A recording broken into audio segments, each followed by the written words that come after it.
बिस्मिल्लाहिर्रहमानिर्रहीम, अस्सलाम वालेकुम and a very happy good morning everybody. मैं हूं आपकी होस्ट हिना नियाजी और मेरे साथ है मिस्टर जमील सुखेरा। हिना नियाजी, आपका बहुत शुक्रिया। नाज़रीन, उम्मीद करते हैं आप बिल्कुल खैरियत से हैं। A very happy good morning and welcome to Suno Pakistan. सबसे पहले नजर डालते हैं आज की बड़ी खबरों पर। ऑडियो लीक्स पर बात करेंगे। ऑडियो लीक्स पर जुडिशल कमीशन पर इमरान खान का एतराज सामने आया है। क्या कमीशन अदलिया में खलीज को गहरा करेगा? निगरान हुकूमत की पंजाब में फौरी इंतखाबात की मुखालफत। सुप्रीम कोर्ट में केस की आज समाअत होगी और इमरान खान को आज दोबारा गिरफ्तारी का खदशा है। अगर गिरफ्तारी की सूरत में कारकुनान से उन्होंने पुरअमन रहने की अपील भी की है। बिल्कुल जी। इसके अलावा जमात इस्लामी का पीपल्स पार्टी पर हॉर्स ट्रेडिंग का इल्जाम और पुलिस ने पीटीआई के हल्फ लेने आए थे और जो बल्दियाती अरकान हैं उनको धर भी लिया। इसके अलावा आज हम बात करेंगे स्मॉग के हवाले से भी कि अल-खिदमत फाउंडेशन जो है वो कौन सा मंसूबा लेकर आ रही है और किस तरह से वो कुछ ट्रीज लगाने का सोच रही है और अगस्त तक ये मंसूबा कंप्लीट हो जाएगा। इस पर भी आज तफसील से बात करेंगे। इसके अलावा जो ऑनलाइन हरासमेंट का सामना करना पड़ता है और ऑनलाइन जब हम बात करते हैं साइबर क्राइम्स की, तो इससे किस तरह से बचा जा सकता है, आज अपने प्रोग्राम में तफसील से इसको भी डिस्कस करेंगे। बिल्कुल। और सबसे पहले ऑडियो लीक्स की तहकीकात के हवाले से हम बात करते हैं। कमीशन ने कार्रवाई का आगाज कर दिया है। जस्टिस काजी फाइज ईसा की सरबराही में कमीशन ने कार्रवाई शुरू कर दी है। कमीशन ने वफाकी हुकूमत को खतो किताबत के लिए नई SIM card Android mobile phone फराहम करने का हुक्म दिया है। जुडिशल कमीशन का ऑडियो लीक्स की कार्रवाई पब्लिक करने का ऐलान। कोई हसास मामला सामने आया तो इन कैमरा कार्रवाई की दरखास्त का जायजा लेंगे। कमीशन की कार्रवाई सुप्रीम कोर्ट इस्लामाबाद बिल्डिंग में होगी। अगर दरखास्त आई तो कमीशन कार्रवाई के लिए लाहौर भी जा सकता है। अटॉर्नी जनरल को कमीशन के लिए आज ही मोबाइल फोन और सिम फराहम करने की हिदायत की गई है। अटॉर्नी जनरल को ऑडियोज की तस्दीक के लिए मुतल्लिका एजेंसीज का तयन करने की हिदायत। ऑडियो लीक्स की तस्दीक के लिए पंजाब फोरेंसिक एजेंसी से राब्ता किया जा सकता है। इस हवाले से एक तफसीली रिपोर्ट देखते हैं। जस्टिस काजी फाइज ईसा की सरबराही में कायम ऑडियो लीक्स जुडिशल कमीशन का पहला इजलास। कमीशन की कार्रवाई और मेंबरान के फोन नंबर पब्लिक करने का फैसला। पीटीआई ने ऑडियो लीक्स कमीशन की तश्कील को सुप्रीम कोर्ट में चैलेंज कर दिया। कमीशन के सरबराह जस्टिस काजी फाइज ईसा ने कहा कि किसी जज के खिलाफ कार्रवाई नहीं होगी, सिर्फ हकाइक का तयन किया जाएगा। सुप्रीम जुडिशल काउंसिल के दायरे इख्तियार में मुदाखलत नहीं होगी। कोई हसास मामला सामने आया तो इन कैमरा कार्रवाई की दरख्वास्त का जायजा लेंगे। कमीशन के सरबराह ने कहा कि अगर कोई शख्स कहे कि आवाज टेम्पर्ड है तो फॉरेंसिक के जरिए तस्दीक की जाएगी। कमीशन को इख्तियार है कि ताउन न करने वालों के समन जारी कर सके, जबकि आवाम से मालूमात की फ्राहमी के लिए इश्तिहार जारी किया जाएगा। जुडिशल कमीशन ने अटॉर्नी जनरल को तमाम मुतल्लिका अफराद को नोटिस जारी करने और तामील फौरी कराने की हिदायत भी की। कमीशन का आइंदा इजलास अब 27 मई को होगा। दूसरी जानिब पाकिस्तान तहरीक इंसाफ ने जुडिशल कमीशन के क़याम को सुप्रीम कोर्ट में चैलेंज कर दिया है। बाबर अवान एडवोकेट के जरिए दायर आईनी दरख्वास्त में इस्तदा की गई है कि जुडिशल कमीशन की तश्कील का नोटिफिकेशन कलादम करार दिया जाए। चीफ जस्टिस पाकिस्तान की इजाजत के बगैर किसी जज को कमीशन के लिए नामजद नहीं किया जा सकता। सुप्रीम कोर्ट के किसी जज के खिलाफ तहकीकात या कार्रवाई का फोरम सिर्फ सुप्रीम जुडिशल काउंसिल है। जुडिशल कमीशन सुप्रीम कोर्ट के फोन टेपिंग से मुतल्लिक फैसले के मुताबिक बनाया जाए। इसके अलावा आज हम प्रोग्राम में बात करेंगे। चेयरमैन तहरीक इंसाफ इमरान खान सख्त सिक्योरिटी में इस्लामाबाद के लिए रवाना हो गए हैं। बुशरा बीबी उनके हमरा हैं। वो आज अलकादे ट्रस्ट केस में नैब रावलपिंडी के सामने पेश होंगे। अलकादे ट्रस्ट केस में 190 मिलियन पाउंड्स का स्कैंडल है। नैब ने इस केस में सवालनामा भिजवाया था। तसल्ली बख्श जवाब ना मिलने पर इमरान खान को पेश होने का हुक्म दिया गया है। इमरान खान मुख्तलिफ मुकदमात में जमानत के लिए इस्लामाबाद की दीगर अदालतों में आज पेश होंगे। बिल्कुल जनाब। और एटीसी के बाहर हमारे नुमाइंदे फयाज महमूद मौजूद हैं। उनसे तफसील जानते हैं क्योंकि दफ़ा 144 अब भी नाफिज है जुड़वा शहरों में और इसकी तौसीह कर दी गई है। इमरान खान की इस पेशी के हवाले से आपको बताते चलें कि उन्होंने कारकुनों को मना किया है कि वो किसी भी इश्तियाल अंगेज कार्रवाइयों में बिल्कुल भी मुलव्वस ना हो और इमरान पुरअमन रहने का भी कहा है। और ख़ुद भी इमरान खान साहब जब लाहौर से इस्लामाबाद के लिए रवाना हुए तो बड़े मुख्तसर काफिले के साथ वो रवाना हुए हैं। तो अपने नुमाइंदे फयाज महमूद से हम इसकी तफसील जानेंगे, लेकिन उससे पहले हम चलते हैं सीनियर तज्जियाकार और एंकर पर्सन राना मुबशिर साहब हमें ज्वाइन कर चुके हैं। सारी सूरत हाल पर उनसे बात करते हैं। राना मुबशिर साहब, बहुत शुक्रिया ज्वाइन करने के लिए। सर गुड मॉर्निंग, कैसे हैं आप? जी, आप कैसे हैं? अल्हम्दुलिल्लाह राना साहब, ऑल गुड। गर्मी बहुत पड़ रही है लाहौर में, बस बहुत सख्त गर्मी है जी। मैं कल परसों लाहौर में था, बस समझ आ गई मुझे। इस्लामाबाद का मौसम कैसा है राना साहब? इस्लामाबाद के कौन से मौसम की बात कर रहे हैं आप? सियासी मौसम ही बता दे राना साहब। ऑफ कोर्स सियासी मौसम। सियासी मौसम जो है ना, नरम गरम है थोड़ा सा। अच्छा। इमरान खान साहब आज, और आप जी राना साहब, आपने इमरान खान साहब को भेज दिया? जी जी जी बिल्कुल। इमरान खान साहब रास्ते में हैं और उन्होंने रवाना होने से पहले ये कहा कि शायद मुझे आज गिरफ्तार भी कर लिया जाए। तो क्या चांसेस लग रहे हैं आपको, ऐसी सूरत हाल हो सकती है? You see, anything can happen anytime. इसमें कोई अनहोनी चीज नहीं होगी। लेकिन जहाँ तक आज का मसला है, आज की गिरफ्तारी का मसला है, आई पर्सनली थिंक के चांसेस बड़े ब्लीक हैं, बहुत ब्लीक चांसेस हैं। जी राना साहब, इस बार खान साहब ने अपने जितने भी कारकुनान हैं उनको हंगामा आराई ना करने का कहा है। उनका ये कहना था कि इस बार आप लोग पुरअमन रहें, क्या कहेंगे? वेरी सेंसिबल अप्रोच, मैं इसको अप्रिशिएट करूंगा।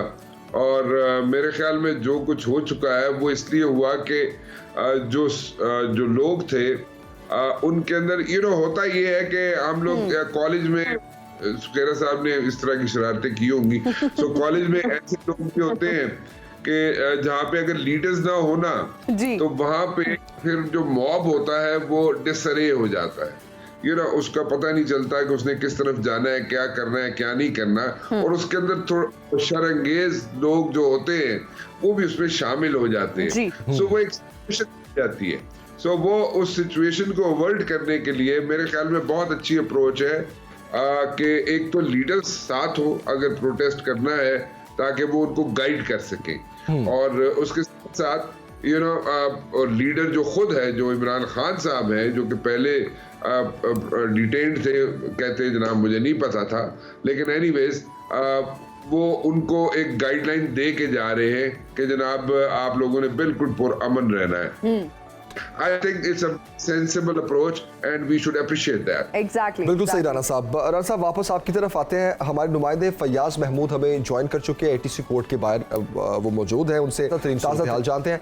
फयाज, अपडेट कीजिएगा। इमरान खान साहब रास्ते में हैं, मुख्तलिफ कोर्ट्स में उनकी पेशियाँ हैं और इस्लामाबाद रावलपिंडी में दफ़ा 144 भी नाफिज है। ओवरऑल क्या सूरत हाल है? जिस वक्त मैं जुडिशल कम्प्लेक्स इस्लामाबाद के बाहर मौजूद हूँ, जहाँ पर अब से कुछ ही देर बाद इमरान खान के 8 मुकदमात की समाअत होगी। ये वो 8 मुकदमात हैं जिसमें इमरान खान की अबूरी ज़मानत आज तक के लिए अदालत ने मंजूर कर रखी थी। इंसदाद दहशतगर्दी अदालत के जज राजा जवाद अब्बास इस केस की समाअत करेंगे। अगर बात की जाए जमुई तौर पे मुकदमात की, तो 8 मुकदमात हैं जिनमें अबूरी ज़मानत है। 2 मुकदमात दर्ज किए गए हैं थाना रमना में और 2 थाना खन्ना में। इसके अलावा एक मुकदमा दीगर थानों में किया गया है। 8 मुकदमात हैं जिनमें आज समाअत होगी। अगर सिक्योरिटी मेजरमेंट की बात करूं तो यहाँ पर सख्त सिक्योरिटी के इंतजाम को यकीनी बनाया गया है। रेंजर्स भी तैनात की गई है, FC एहलकार भी मौजूद हैं। उसके अलावा इस्लामाबाद पुलिस भी यहाँ पर एक बड़ी तादाद में मौजूद है। जुडिशल कॉम्प्लेक्स के अतराफ को मुकम्मल तौर पर बंद कर दिया गया है और जो उसके इतराफ को आने वाली जितनी भी शाहराएं हैं उनको भी बैरिक्स लगाकर बंद कर दिया गया है। पुलिस की भारी नफरी तैनात की गई है। मुख्तलिफ जो है वो जो खारदा तारें लगा के मुख्तलिफ जगहों पर रुकावटें लगाई गई हैं ताकि कोई भी कारकुन यहाँ पर पहुँचने में कामयाब ना हो सके। लेकिन आज जो है सूरत हाल बड़ी मुनफरद दिखाई दे रही है। पहले जब भी इमरान खान की यहाँ पर पेशी होती थी तो कारकुनों की बड़ी तादाद मौजूद होती थी, उनके हामी वकला की बड़ी तादाद मौजूद होती थी, लेकिन आज ऐसा कुछ दिखाई नहीं दे रहा। बिल्कुल बिल्कुल स्मूथ चीज़ें चल रही हैं। बज़ाहिर अभी तक जितना भी यहाँ पर पेशी है ये अब तक की सबसे मुनफरद पेशी है, जिसमें ना तो कोई कारकुन दिखाई दे रहे हैं, उसके अलावा ना ही यहाँ पर उनके को हामी वकला की बड़ी तादाद है। मैं आपसे कुछ ही देर कबल कमरा अदालत में भी गया, वहाँ पर मुझे चंद ही वकला बैठे हुए दिखाई दिए, वरना जब भी इमरान खान की यहाँ पर हेयरिंग्स होती थी तो वकला से कमरा अदालत मुकम्मल तौर पर भर चुका होता था। तो अब से कुछ ही देर बाद इंसदाद दहशतगर्दी अदालत के जज राजा जवाद अब्बास इस केस की समाअत करेंगे, जिसमें अदालत ने उनकी 23 मई तक 8 मुकदमात में अबूरी जमानत मंजूर की थी। ये 9 मई को मुकदमात में इमरान खान पेश हुए थे। अदालत ने उस दिन अबूरी जमानत मंजूर करते हुए आज तक के लिए नोटिस जारी किए थे। तो आज इस केस पे दलाइल होंगे और दलाइल होने के बाद मुमकिन तौर पे इम्कान है कि अदालत इस पर फैसला भी सुनाएगी। फयाज महमूद साहब, बताइएगा कि इमरान खान साहब के साथ पीटीआई से कौन कौन से रहनुमा मौजूद हैं? देखें, अभी तक तो इमरान खान क्योंकि लाहौर से आज चले हुए हैं, रास्ते में हैं, जब वो पहुंचेंगे तो उसके बाद ही ये मालूमात आ सकेंगी कि इस वक्त उनके साथ मौजूद कौन है। लेकिन पहले जब इमरान खान की हेयरिंग्स होती थी तो देखा जाता था कि बड़ी तादाद में उनके रहनुमा भी आते थे, लेकिन आज अभी तक कोई एक रहनुमा भी यहाँ पर नहीं पहुँचा है। ना ही उनके कोई कारकुनान मौजूद हैं, ना ही उनके हामी वकला की कोई बड़ी तादाद मौजूद है। मैं जब कमरा अदालत में गया तो मुझे हार्डली 3 से 4 वकला जो उनके साथ पहले आते थे उनकी हमायत के लिए, उनसे हर यकजहती के लिए, आज वही मौजूद थे। इसके अलावा मैंने किसी को नहीं देखा। अदरवाइज ये होता था कि कमरा अदालत भर जाता था, वकला की, उनकी जो हामियों की वकला की एक बड़ी तादाद होती थी और उनके जो रहनुमा है पाकिस्तान तहरीक इंसाफ के, वो पहले ही आना शुरू हो जाते थे, उनकी आमद से पहले ही कमरा अदालत तक पहुंच जाते थे। लेकिन आज अभी तक इमरान खान के पार्टी से कोई भी रहनुमा यहाँ पर नहीं पहुंचा है। जी ठीक, फयाज महमूद, बहुत शुक्रिया, आपने तफसीलन में आगाह किया। आपसे मजीद भी हम अपडेट्स लेते रहेंगे। साहब, आपकी तरफ वापस आते हैं।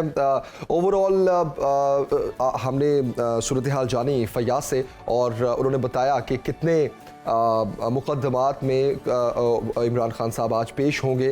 आपके ख्याल में क्या रीज़न हो सकती है राना साहब कि इमरान खान के हमरा बहुत मुख्तसर सा काफिला है, कोई पीटीआई का रहनुमा भी मौजूद नहीं है, किसी को अदालत के बाहर आने की भी इजाज़त नहीं है, चाहे वो कारकुनान हो या वर्कर्स हो या फिर जो हामी वकला हैं वो हो?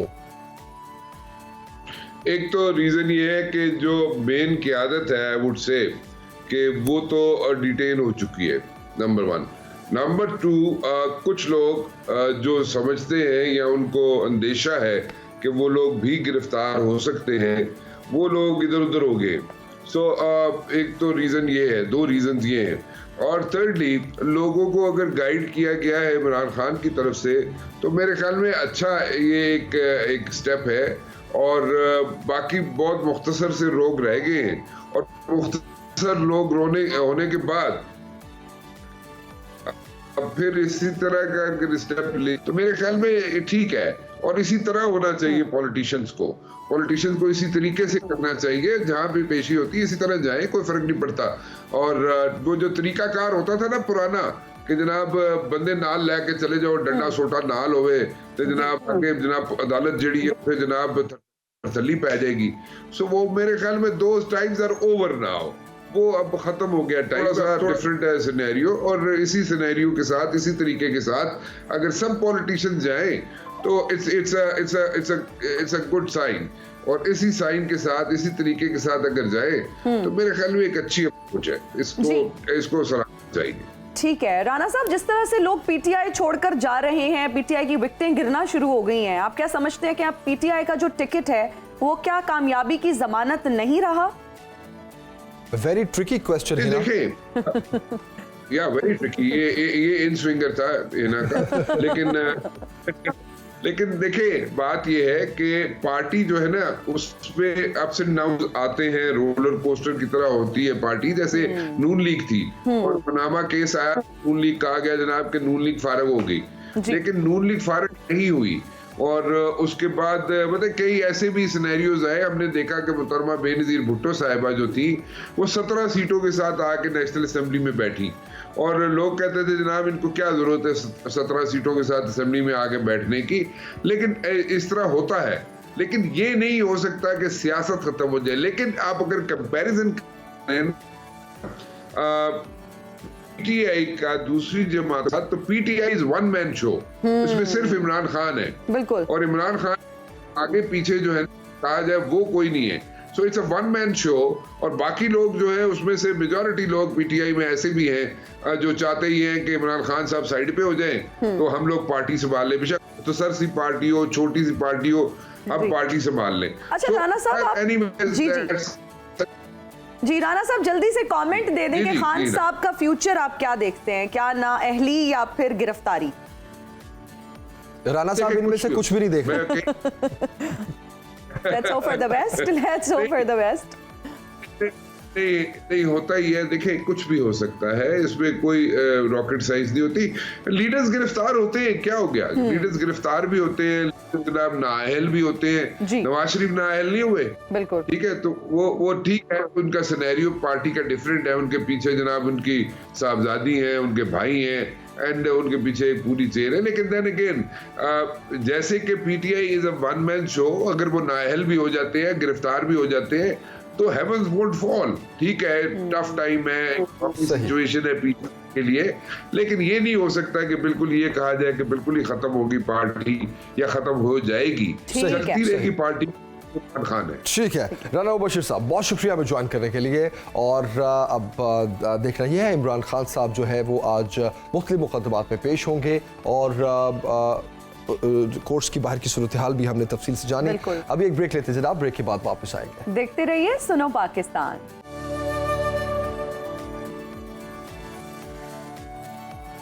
और हम हाजिर हैं ब्रेक के बाद, आप देख रहे हैं सुनो पाकिस्तान और अब शेयर करेंगे एक अच्छी खबर आपसे।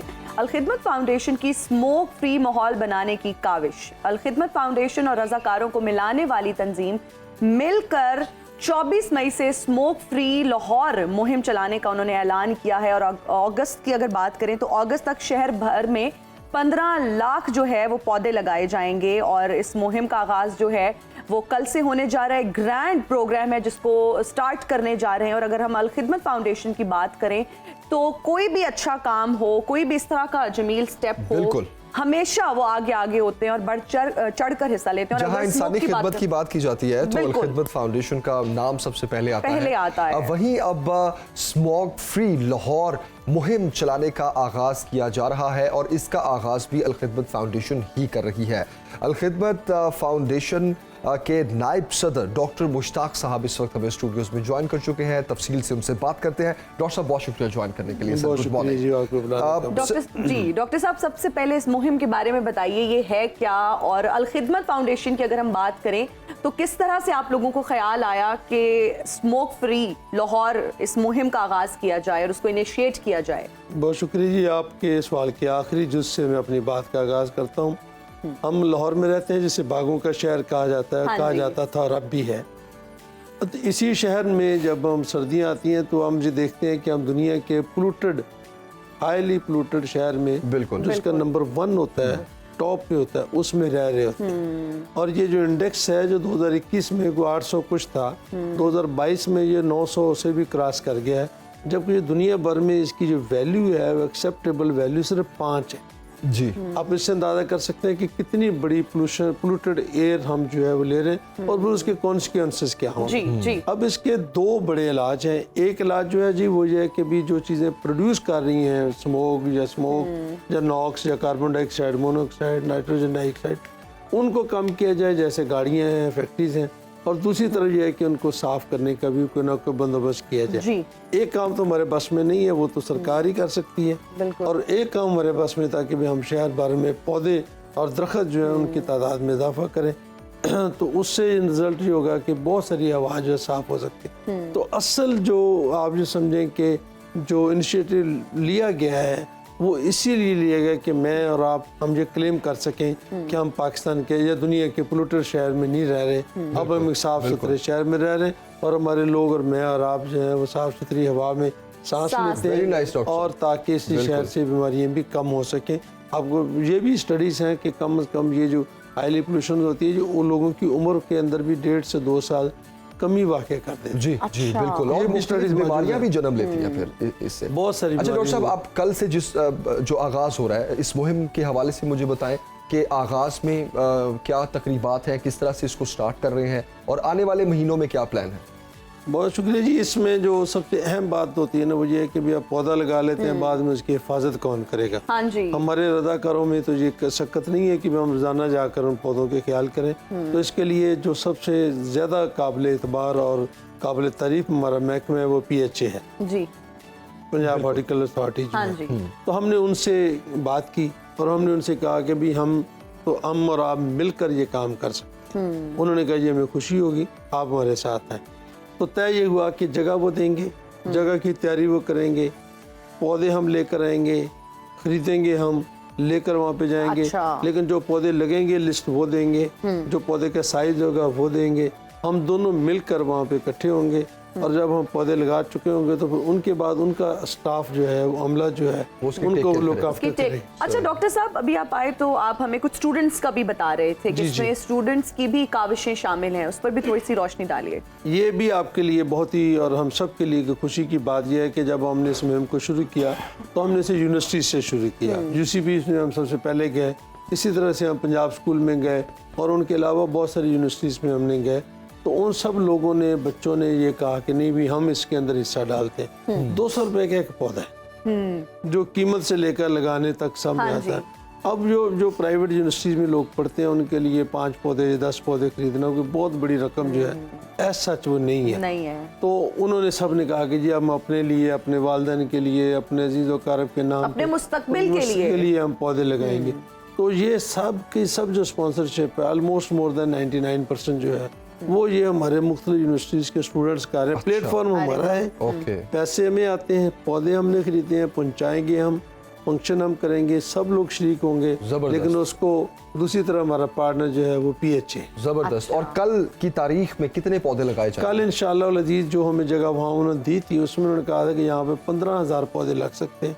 तो हमने कल 15,000 पौधों का जो उन्होंने 6-7 पौधों की, जिसमें अमलतास भी है, नीम भी है, जामुन भी है, 3-4 पौधे और, तो इनकी हमने उनको पहुंचाना शुरू कर दिए।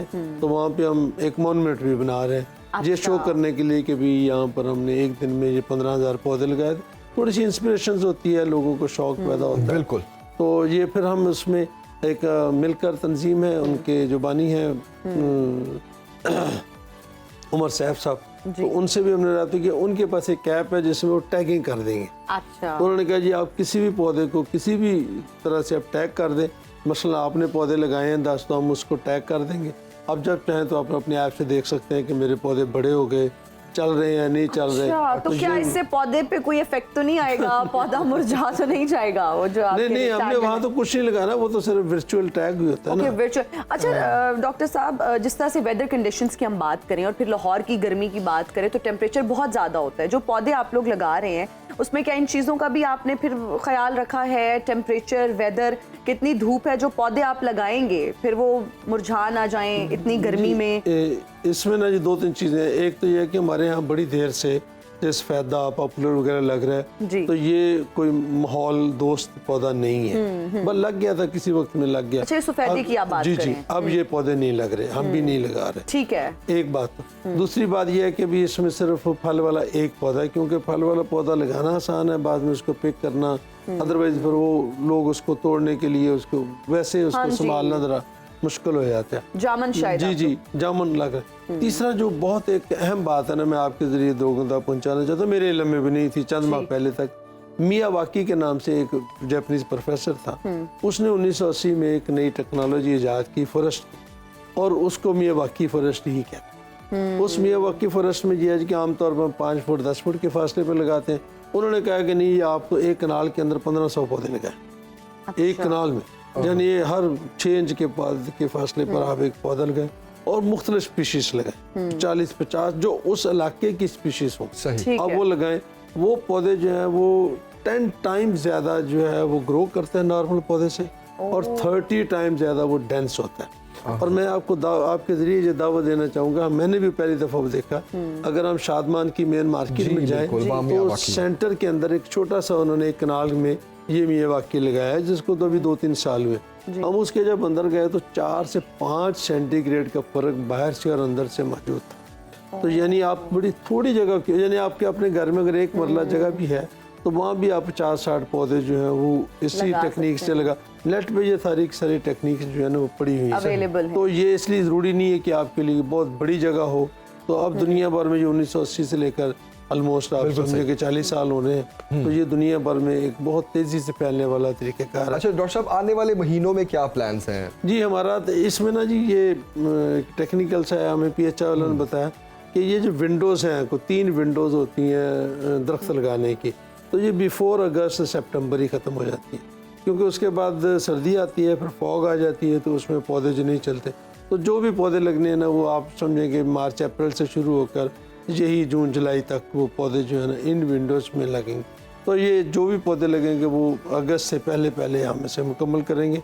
तो वैसे तो पूरे पाकिस्तान में हमारा 10 मिलियंस का है, लेकिन उस दौरान में मसलन चोलिस्तान में हम काम कर रहे हैं, मर्दान में हमने पौधे लगाए, चोलिस्तान में मैं खुद गया हूँ, वहाँ पर भी हम इस तरह से बागात भी लगा रहे हैं, बाकी कर रहे हैं। तो अभी ये जो अगस्त तक लाहौर में 15 लाख पौधे लगने हैं, इसमें अल खिदमत फाउंडेशन की कितनी contribution हमारा जो बहुत कंजर्वेटिव था, हमने सोच के रखा हुआ है, और हमेशा ही हमारी ये फिगर जो है ना उल्ट हो जाती है। हम 100 सोचते हैं, होता था 500। हमने तो अभी तो 1 लाख सोचा है कि हमने 1 लाख उनको देंगे। और मैं यहाँ पर एक आपको और खूबसूरत बात बताना चाहता हूँ। बातें खूबसूरत करनी चाहिए, बाकी तो होता है। अभी हमें लाहौर यूनिवर्सिटी ने बुलवाया, अच्छा। तो हमें उनकी जो मालिका हैं उनके साथ हम मिले, बहुत ही मोअज़्ज़ज़ खातून है। उन्होंने एक बहुत ही ग्रेट काम, उन्होंने ना अपनी कोई ज़मीन थी उनकी 8-10 एकड़, वहाँ पे उन्होंने नर्सरी लगाई, और वो 4 फुट का पौधा करके जो है ना वो आपको फ्री पौधा देते हैं। अच्छा। और उनकी अब तक 5 लाख फ्री पौधे जो हैं, जो 200-300 रुपए का बाजार से मिलता है, वो लोगों को फ्री दे चुके हैं। और उनका सबसे बड़ा क्लाइंट जो वो PHA है। अरे वाह। और अगर आप भी लगाना चाहें अपने गली मोहल्ले या सोसाइटी में, तो आप उनसे ले सकते हैं। तो उन्होंने कहा कि हम इस साल तो अब थोड़ा लेट हो गए, तो हमको कम देंगे, लेकिन आइंदा से आपने कोई पौधा खरीदना नहीं है। जितने पौधे आपको चाहिए होंगे वो हम आपको पूरी अपनी नर्सरी में तैयार करके देंगे। तो ये भी एक समझें कि मुआशरे के अंदर अब वो लाहौर उतना सरसब्ज आप बेसरसब्ज नहीं है जितना अब सरसब्ज अच्छा, लगता बिल्कुल है। आप सही कह रहे हैं। अगर हम लाहौर से इस्लामाबाद ट्रैवल करें तो बड़ा स्टार्क डिफरेंस हमें फील होता है। टेम्परेचर में भी अगर हम देखें, तो विजुअली भी अगर हम देखें, उस तरह की ग्रीनरी हमें नजर नहीं आती। अच्छा डॉक्टर साहब, जब भी कोई प्रोजेक्ट स्टार्ट करते हैं तो उसमें चैलेंजेस भी होते हैं। आप क्या समझते हैं इस प्रोजेक्ट को स्टार्ट करने में किन चैलेंजेस का आप लोगों को सामना करना पड़ा या हो सकता है आगे जाके फ्यूचर में? हमें जी सबसे बड़ा चैलेंज ये था कि हम लगा लेंगे तो उसको संभालेगा कौन। ये सबसे बड़ा, पैसे भी इकट्ठे हो जाते हैं, लोग दे भी देते हैं, नर्सरी भी मौजूद है, पौधे लग भी जाते हैं, लेकिन संभालेगा कौन? उसके लिए फिर हमने PHA से आफ्टर केयर कौन करेगा? आफ्टर केयर, और वो केयर PHA करेगा। जी वो PHA करेगा। तो इसलिए आप समझें कि हमारा 90% बर्डन जो है वो PHA ने उठा लिया। और वो हम उनसे मिले, उनके DG साहब, भुट्टो साहब से मिले, उनके दफ्तर मिले। वो बहुत एंशियस हैं और बड़े ही कॉन्शियसली वो बड़े मैच्योर लेवल के ऊपर वो लाहौर को एक कर रहे हैं, क्योंकि इसके अंदर EPA भी शामिल हो गया है। लाहौर की जब हम हाईली पोल्यूटेड का नाम सुनते हैं तो उससे तकलीफ तो सबको ही होती है, उनको भी होती है, हमें भी होती है। तो ये उनका ख्याल क्या है कि अगर लाहौर में 90 लाख पौधे लग जाएं तो हम ये लेवल जो है ये इसको काफ़ी कम कर सकते हैं। अब 90 लाख के लिए ज़रूरी नहीं है कि बहुत जगह हो। वो जो मैंने मियाँ बाकी का कॉन्सेप्ट बताया, तो वो तो 1 एकड़ के अंदर आप मतलब 10,000 पौधे लगा सकते हैं। PHA is doing wonderful job. Of course. पिछले कुछ सालों से लाहौर की जितनी भी ग्रीन बेल्ट्स हैं या फिर रोड साइड हो या सेंटर तो जैसे मेन बुलेवर्ड है या गुलबर्ग का एरियाज है, वहाँ पर बहुत ज़्यादा PHA ने काम किया है। ये जो टारगेट्स हैं डॉक्टर साहब, आपको क्या लगता है कि इसको अचीव करने में कितना वक्त लग जाएगा हुकूमत को? क्योंकि ये बहुत ज़रूरी है, और जिस तरह इस पर बात की जाती है कि जब तक दरख्त नहीं लगेंगे हम इसी तरह आलूदा हवा में सांस लेते रहेंगे। मेरा ख्याल है जी, जो मैंने रफ एस्टिमेट उनकी बातों से और अपनी कैलकुलेशन किया कि 3 साल का अरसा है। अच्छा। तो अगर हम 3 साल इसी पेस से हर अदारा काम करता रहा, और ये भी आपको जानकर खुशी होगी कि अब जो कॉरपोरेट्स हैं ना वो पीछे नहीं है। हर कॉरपोरेट जो है ना उसने भी PHA के साथ ये काम शुरू किया है। PHA का एक अपना मार्केटिंग डिपार्टमेंट है, तो उन्होंने ये लोगों को ये कन्विंस किया कि जी आप ये ले लें। मसलन इसके बाद उन्होंने हमसे कहा कि जी कि भी शादरा से लेकर रायबंड तक रेलवे लाइन के इर्द गिर्द रेलवे की जगह है, लेकिन वो वीरान पड़ी है, कि वहाँ पार्क्स बनाए जाएँ लोगों के लिए। हमने भी एक पार्क का उनसे वादा किया, कोई 15 कनाल की पार्क है, कोई 70 लाख रुपए उस पर खर्चा आएगा। फिर इसी तरह से अगर आप देखें तो UCPC लेकर जो पाइन एवेन्यू हमारा तो लेक सिटी तक अभी साइडें थोड़ी थोड़ी खाली हैं जी, तो उन्होंने अगला कहा कि जी आप इस पे आ जाएं। तो मैं आपके प्रोग्राम से ये भी लोगों को कहना चाहूँगा कि आप वेट ना करें, आप PHA से बात करें कि जी हमें 2000 पौधे लगाने की जगह दे दें। तो 2000 पौधे आप मतलब किसी भी वेंडर से ले लें, बिल्कुल वेंडर है तो इतना मुश्किल नहीं है, ये मुश्किल नहीं है। वो मतलब जो पौधे की कीमत हमें मिली है वो 125 रुपये है, 4 से 5 फुट का, लेकिन लाने में, ट्रांसपोर्ट करने में, प्रोग्राम करने में हम 200 रुपये की मतलब बात करते हैं कि 200 रुपये में हो जाए तो हम इंशाल्लाह लजीज ये आपका पौधा उठाकर लाकर कर देंगे। तो ये कारपोरेट्स को भी चाहिए, इवन अपनी फैमिलीज को चाहिए, सोसाइटीज को चाहिए कि जितना मैक्सिमम कर सकें, ये अपना ही फायदा है किसी और का। बिल्कुल, और हम अपने घर से इसको स्टार्ट कर सकते हैं। अगर हम इंडिविजुअल रिस्पॉन्सिबिलिटी की बात करें तो हम अपने घर में पौधे लगाने से बिल्कुल। और ये तो हमारे आने वाली नस्लों का सवाल है और उनको हम उनकी सेहत का हम उनको सिक्योर करें, उनके फ्यूचर को सिक्योर करें। डॉक्टर मुश्ताक साहब बहुत शुक्रिया ज्वाइन करने के लिए, बहुत थैंक यू वेरी मच। और अल खिदमत फाउंडेशन बहुत अच्छा काम कर रही है। ये भी एक ऐसा इनिशिएटिव है जिसमें हम सबको बढ़ चढ़ कर अपना अपना हिस्सा डालना चाहिए। कुछ अर्सा पहले ही ना ऐसी खबरें भी आ रही थी कि हाउसिंग सोसाइटीज़ पर भी ये पाबंदी लगाई जा रही थी कि हर घर के बाहर पौधे और दरख्त लगाना बहुत ज़रूरी है और इंडिविजुअली भी हमारा ये हक बनता है, बल्कि फ़र्ज़ बनता है कि हम आने वाले फ्यूचर को सिक्योर करें। स्मॉग से बचने के लिए ये सबसे कारआमद फार्मूला है कि सरसब्ज लाहौर हो। फिर स्मॉग के साथ साथ हम देखते हैं कि बहुत ज़्यादा बारिशें जब होती हैं तो सैलाबी सूरत हाल पैदा हो जाती है।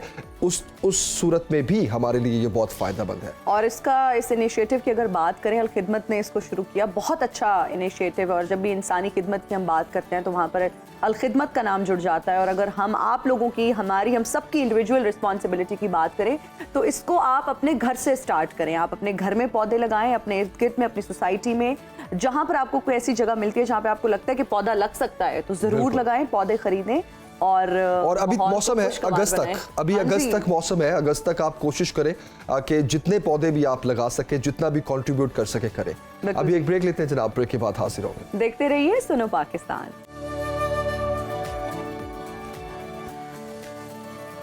Welcome back to Suno Pakistan. Peoples party ने PTI के यूसी चेयरमैन, वाइस चेयरमैन की पकड़ धकड़ शुरू कर दी है। अमीर जमात इस्लामी कराची हाफिज नईमुर रहमान का ऐसा कहना है और पुलिस जो है उनके मातहत और इलेक्शन कमीशन उनकी A टीम है। पूरा इंतखाबी अमल कब्जा का ये अमल बन चुका है जिसके तहत जो है वो वडेरा शाही निज़ाम नाफिज करना चाहते हैं।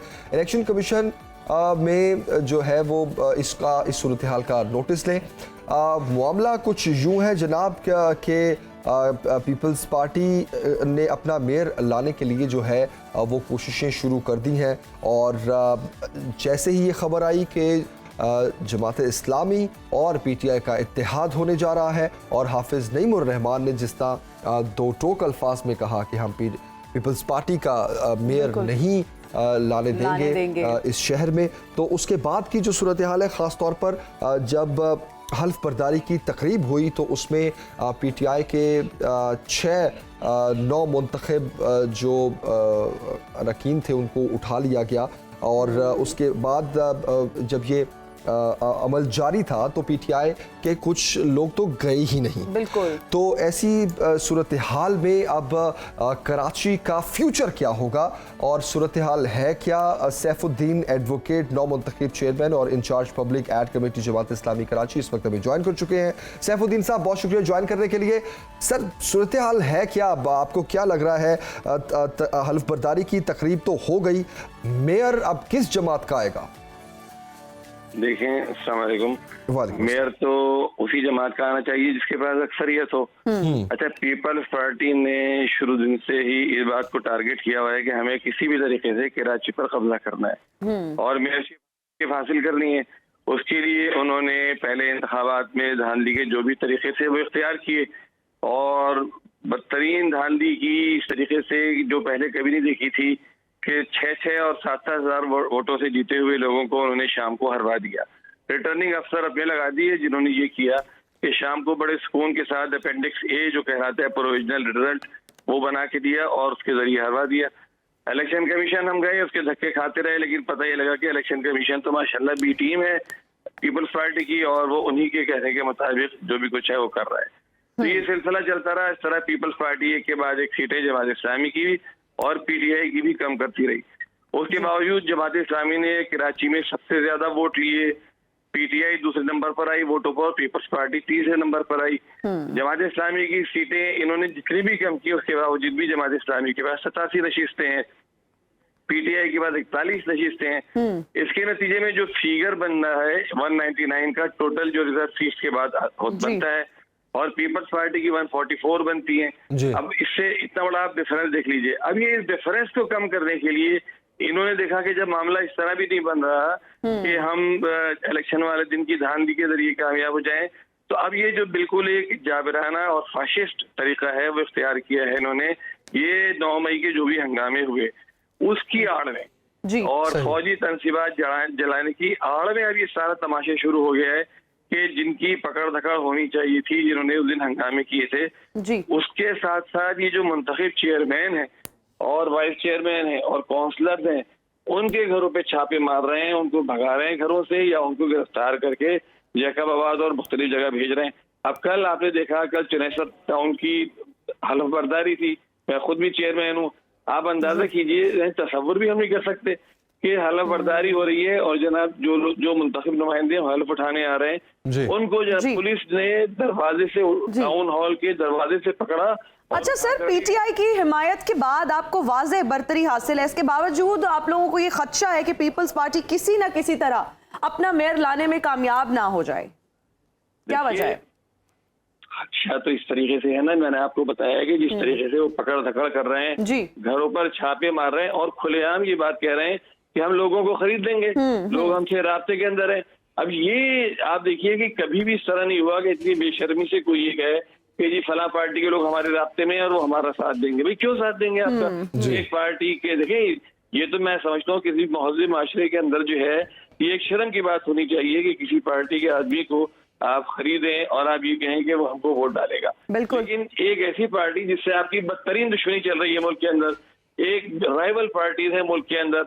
अच्छा, जमात इस्लामी उस तरह की राइवल नहीं है, पीटीआई की सबको मालूम है, और पीटीआई ने जमात इस्लामी की हिमायत का ऐलान कर दिया, दोनों इत्तेहादी बन गई। भाई आपकी जो इत्तेहादी है आप उनके साथ मिलकर जो वोट आपके बन रहे हैं 144 वो आप हासिल कीजिए।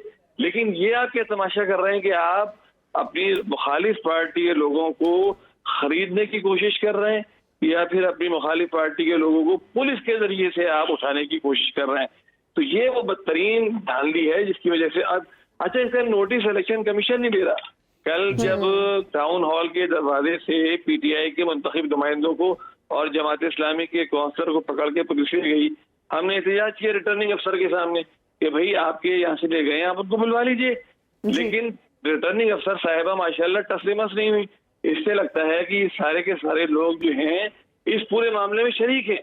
ये सब ये चाहते हैं कि पीपल्स पार्टी जो इस वक्त पूरे हुकूमत के गंदे कपड़े धो रही है और ये जो पूरा निजाम उस पे चल रहा है जिस तरीके से, उसकी इस वक्त ये ठेकेदार बनी हुई है। कराची उसको तोहफे में दिया हुआ है इन्होंने कि कराची भाई हमने आपको तोहफे में दिया, अब कराची की मेयरशिप को आप जिस तरह चाहे हासिल कर लीजिए। देखिए, अब ये अगर ये इस तरह की कोशिशें चलती रही तो वहाँ के जमहूरियत के लिए, मुल्क के लिए तो ये इंतहाई खतरनाक साबित हो गई।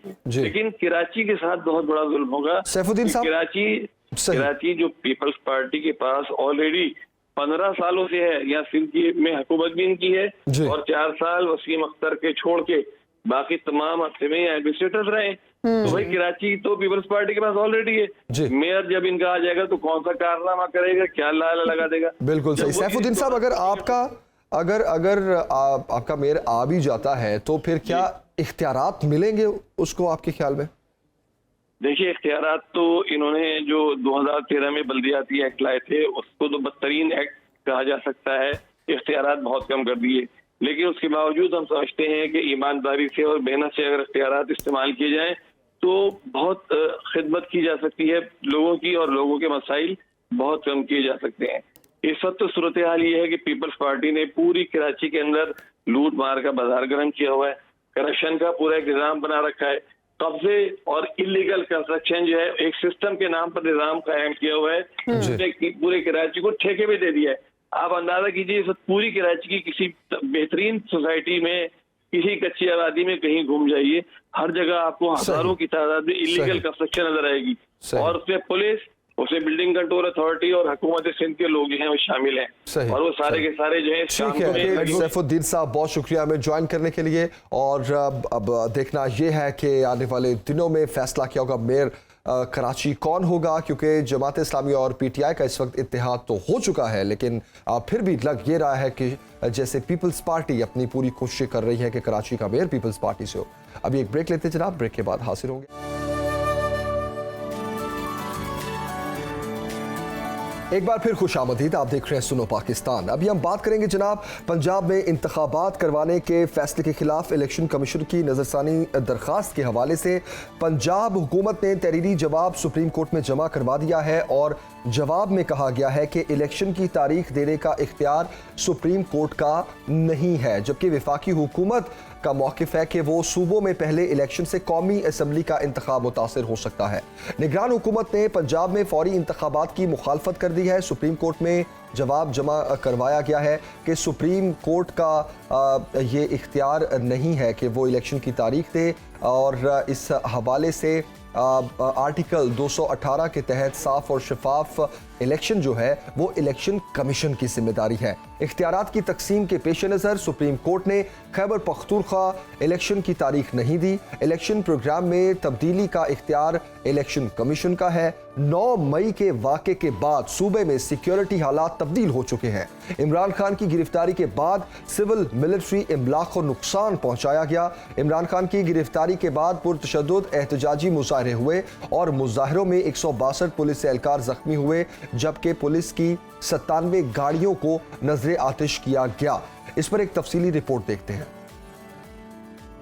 पंजाब में इंतखाबात का इनेकाद, वफाकी और निगरान हुकूमत ने सूबे में फौरी इंतखाबात की मुखालफत कर दी। तहरीरी जवाबात सुप्रीम कोर्ट में जमा। इंतखाबात की तारीख देना इलेक्शन कमीशन का इख्तियार नहीं। चीफ सेक्रेटरी पंजाब की जानिब से जवाब में कहा गया कि इलेक्शन की तारीख देना सुप्रीम कोर्ट का नहीं, रियासत के दीगर इदारों का इख्तियार है। 14 मई को इलेक्शन की तारीख देकर इख्तियारात की आइन के मुताबिक तकसीम की खिलाफ वर्जी हुई। आर्टिकल 218 के तहत साफ और शफाफ इंतखाबात इलेक्शन कमीशन की जिम्मेदारी है। इख्तियारात की तकसीम के पेश नजर सुप्रीम कोर्ट ने खैबर पख्तूनख्वा इलेक्शन की तारीख नहीं दी। जवाब में मजीद कहा गया कि 9 मई के वाक़े के बाद सूबे में सिक्योरिटी हालात तब्दील हो चुके हैं।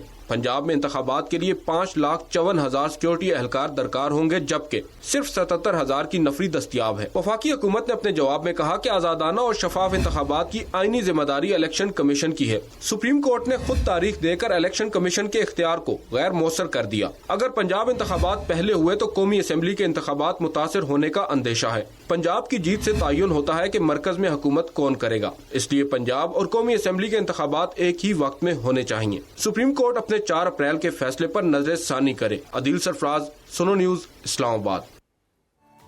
इसी पर तफसील से बात करते साबिक additional secretary election commission Afzal Khan साहब हमें ज्वाइन कर चुके हैं, और माहिर कानून आरिफ चौधरी साहब इस वक्त हमें ज्वाइन कर चुके हैं। आप दोनों का बहुत शुक्रिया and good morning sir. Afzal Khan साहब, सबसे पहले तो आपकी तरफ में आऊँगा और ये पूछना चाहूँगा कि ये जो इंतखाबात का मामला है पंजाब का, इसमें एक बड़ी वाज़े डायरेक्शंस होने के बावजूद इंतखाबात का ना होना और फिर इसकी हेयरिंग्स, अदालत से इसकी डायरेक्शन मिलना, लेकिन फिर भी इलेक्शन कमीशन और पंजाब हुकूमत के जो मौक़िफ़ हैं वो मुख्तलिफ हैं। आपके ख्याल में आने वाले दिनों में क्या फ़ैसला हो सकता है इसका? अब बात यह है कि इंतखाबात हर जमहूरी मुल्क में आइन के मुताबिक और अपने शेड्यूल के मुताबिक होते हैं। अब बात यह है कि जैसे हमने देखा कि तुर्की में ज़लज़ला आया, उसमें 50,000 से ज़्यादा लोग शहीद हुए और अरबों रुपयों का नुकसान हुआ, लेकिन वहाँ पे 14 मई के इंतखाबात हो गए जी।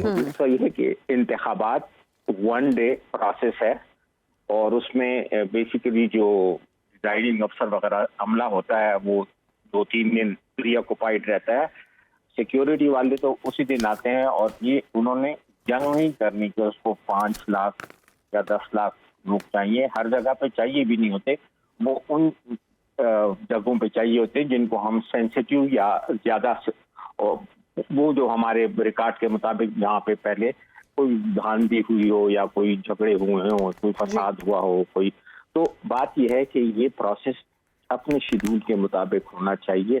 और इसका तारीख कौन देगा और कौन नहीं देगा, बात यह है कि जिस वक्त पहले अदालत ने उनसे कहा था इलेक्शन कमीशन से कि आप इसका तारीख दे दें, तो उन्होंने कहा था कि नहीं गवर्नर साहब देंगे जी। तो गवर्नर साहब ने कहा कि क्योंकि मैंने असेंबली तोड़ी नहीं, तो गवर्नर का पास प्रेसिडेंट है, उसने कहा कि जी हमें ये बता दें इलेक्शन कमीशन के उसके लिए कौन सी कन्वीनियंट डेट है।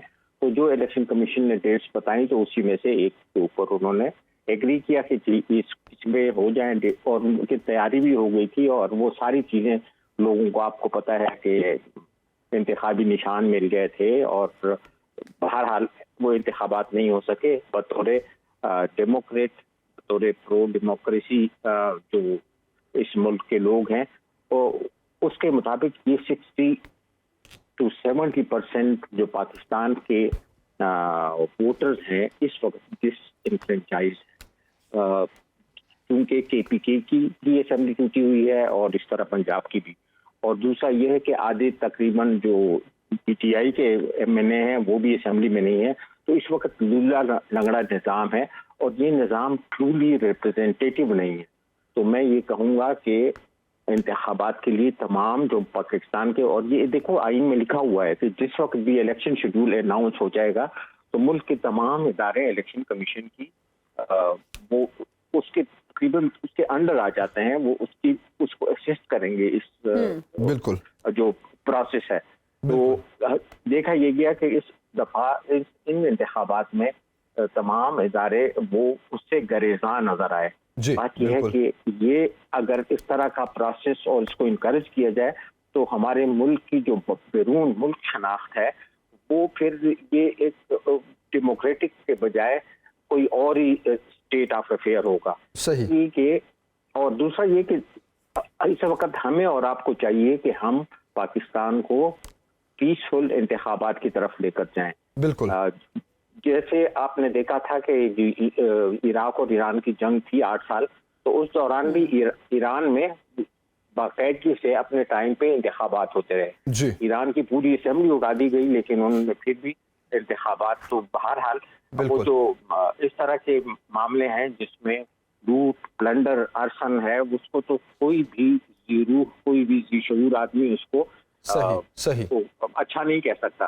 लेकिन हमें जो अपना जो डेमोक्रेटिक प्रोसेस है उसको अपने शेड्यूल के मुताबिक जारी रखने के लिए अपना अपना किरदार जरूर अदा करना चाहिए। बिल्कुल सही अफजल खान साहब। आरिफ चौधरी साहब आपकी तरफ आऊँगा मैं।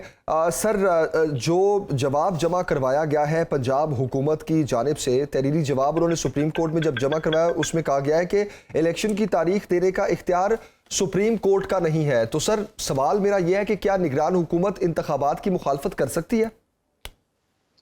बहुत शुक्रिया। यही जवाब मेरे जहन में था कि निगरान हुकूमत जो है ये जवाब देने की मिजाज ही नहीं है। उसकी वजह यह है कि निगरान हुकूमत का इख्तियार सिर्फ इतना है कि इलेक्शन को डे टू डे मामला जो है वो करे।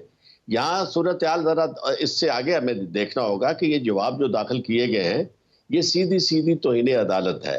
यानी मामला तो आज का नहीं है, मामला तो आज 9 मई के वाक़यात हो रहे हैं। इससे पहले यानी हर आने वाला दिन जो है वो सिचुएशन जो ख़राब हो रही है उसको आप पीछे जाके देख रहे हैं। ये मामला वो है जब सुप्रीम कोर्ट ने फैसला किया था और उस फैसले के बाद आपने जो कुछ किया, हुकूमत ने जो कुछ किया, पार्लियामेंट के अंदर बैठकर जिस तरह दुश्मनाम तराजी की, जिस तरह बेइज्जती की और अदालत के हुक्म को ना मानने के लिए, उससे गुरेज करने के लिए जिस तरह आपने पार्लियामेंट के अंदर नाम नियाद कानून साजी की और आपने पार्लियामेंट के अंदर यानी करारदादे की मजम्मत की पास की, उससे आपका कंडक्ट जो है वो जाहिर हो जाता है। मकसद यहाँ किसी का ये नहीं है, जो हुकूमत के अंदर बैठे हैं वो बिल्कुल ये तासुर देना चाहते हैं कि आज एक दफ़ा सुप्रीम कोर्ट का ये इख्तियार जो है कि जो ओवरसी करती है इन सारे मामलात को सुप्रीम कोर्ट करती है, क्योंकि इसके अलावा तो कोई और इदारा नहीं है। स्पेशली जब इंटरेस्टेड पार्टी जो खुद इसके बेनिफिशरी हैं इस गैर कानूनी और गैर आईनी अमल के, अगर वो उनसे पूछा जाएगा तो वो तो कभी इलेक्शन नहीं करवाना चाहते। वो कहते हैं कि एक दफा ये तय हो जाए कि इलेक्शन जो है वो आइन के मुताबिक ना भी कराया जाए तो कोई फर्क नहीं पड़ता, तो उसके बाद फिर वो जाने और उनका काम जाने। और अब तक जो कुछ हो रहा है वो सारे का सारा आप देखें, पाकिस्तान के अंदर ह्यूमन राइट्स की जो वायलेशन हो रही है, खवातीन के साथ जिस तरह जुल्म हो रहा है और जिस तरह यानी बदतहजीबी की इंतहा हो रही है। और मैं समझता हूँ कि पाकिस्तान के अंदर पहले भी पुलिस जो थी वो बेलगाम थी, और जब उसे ये पता चल गया कि हमारे हाकिम ये चाहते हैं कि ये आप इनको पीटीआई वर्कर्स के नाम पर जितनी मर्जी तौहीन इनकी कर ले, तजलील कर ले, आप देख ले कि खवातीन को नंगा किया गया। खवातीन के सामने मैंने वीडियोस देखी है पुलिस वाले नंगे हुए। यार इससे बेहतर तो था आज हम ना होते इस मुल्क के अंदर। ये हालत आपने कर दी इलेक्शन से बचने के लिए, और फिर कहते हैं कि पाकिस्तान यानी आप सुप्रीम कोर्ट को जाके ये कह रहे हैं कि नजरसानी की एप्लीकेशन ये नहीं होती। नजरसानी की एप्लीकेशन होती है टेक्निकल बुनियादों पर। अगर कोई ऐसा मामला हो जिसके अंदर कोई कानूनी ऐसी चीज जो थी रह गई जो नहीं वो बयान कर सके, उसको वो सुप्रीम कोर्ट को बताया जाती है। तो सीधी सीधी बात है, एक आईनी प्रोविजन है। अब दुनिया में मेरे ख्याल मुझसे ज्यादा आम छोटा बच्चा जो है उससे भी आप पूछेंगे तो उसे भी पता है कि जब कोई प्रोविंशियल असेंबली अपने वक्त से पहले टूट जाती है तो विद इन 90 डेज इलेक्शन होने हैं, और अगर अपने टाइम पे वो टूटेगी, चाहे कौमी असेंबली हो या सूबाई असेंबली हो, तो फिर 60 डेज के अंदर इलेक्शन होने। आप किसे नहीं मालूम, लेकिन ये सारे का सारा जो सिलसिला किया जा रहा है ये जवाबात भी तो इन्हें अदालत है। अब सुप्रीम कोर्ट को जो चाहिए सीधा सीधा वो एक्शन ले, और कोशिश ये की गई है सुप्रीम कोर्ट के ऊपर दबाव डालने की दो तरह से। एक, सुप्रीम कोर्ट को अंदर डिवाइड करके जजेस जो हैं उनको बतहारत दिखा के, और दूसरा जो है बाहर से आपने ऐसे जत्थे ला के सामने। आज तक इसकी मिसाल सिवाय इनके 97 के जो अब मिसाल मिली थी वो भी नून लीग की थी। आज भी नून लीग की मिसाल है कि सामने आकर मौलाना फजलुर रहमान इतनी बड़ी तौहीन कर रहे हैं, मरियम नवाज इस कदर तौहीन अमेज गुफ्तगू कर रही है। सारे इनके लीडर जो हैं वो इस सुप्रीम कोर्ट का उन्होंने कोई इज्जत का जनाजा निकाल दिया है। और मकसद का क्या है? मकसद सिर्फ ये है कि जी इलेक्शन ना हो और हम इस तरह रहें जबर के साथ, जुल्म के साथ। देखिए दुनिया में ऐसे कभी होता नहीं है, और आपको कौन इस तरह इजाजत दे सकता है? आप लोगों को मार दे सबको, फिर तो हो सकता है, लेकिन ये जिस तरह आपने तरीकेकार इख्तियार किया है ये तरीकेकार सही। अफजल खान साहब, खबरें तो ये भी आ रही हैं कि आम इंतखाबात की तैयारियां हो रही हैं, आपके ख्याल में कब होंगे इंतखाबात?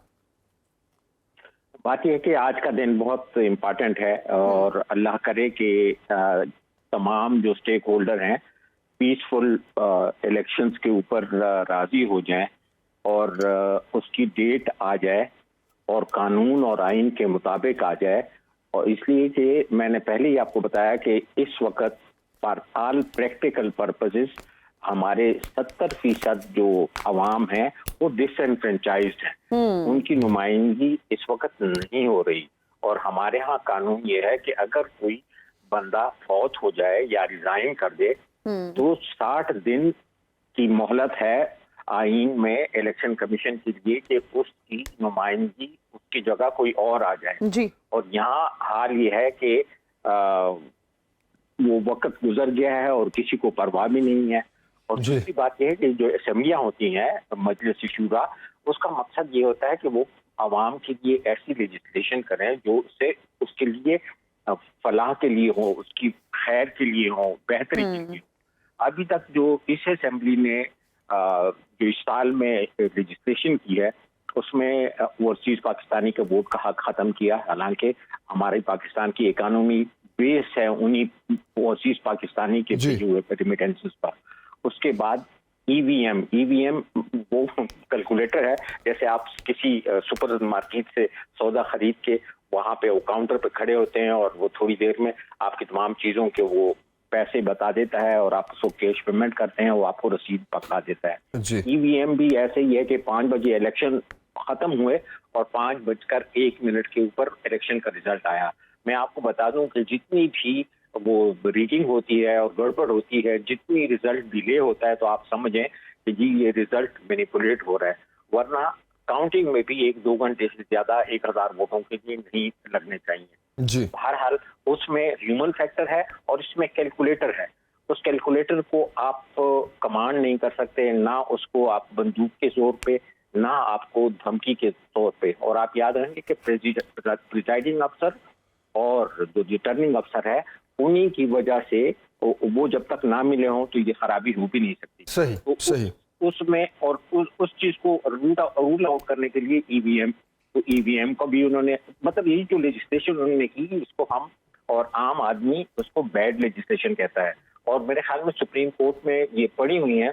सुप्रीम कोर्ट को ये चीजें जो पाकिस्तान के फ्यूचर से वाबस्ता चीजें हैं, ओवरसीज पाकिस्तानी का राइट ऑफ वोट, ईवीएम और एक ये जो नैब की उन्होंने लेजिस्लेशन की है, मतलब है कि जो माइटी एंड करप्ट लोग हैं उनके लिए रास्ता खोलना। बिल्कुल सही। ये लॉ ऑफ नेचर की भी बच्चे खिलाफ है। चौधरी साहब माहिर कानून हमारे साथ, बहुत शुक्रिया। सवाल अब ये है कि निगरान पंजाब हुकूमत की जानिब से जो जवाब जमा करवाया गया सुप्रीम कोर्ट को, और फिर वफाकी हुकूमत की जानिब से जो जवाब जमा करवाया गया, उसके बाद आज 12 बजे इस केस की हेयरिंग है। तो अदालत से इसका मुतवक्के फैसला क्या आ सकता है और आने वाले दिनों पर इस फैसले का क्या असर होगा, अब देखना यह है। एक ब्रेक लेते हैं जनाब, ब्रेक के बाद हासिल होंगे। देखते रहिए सुनो पाकिस्तान।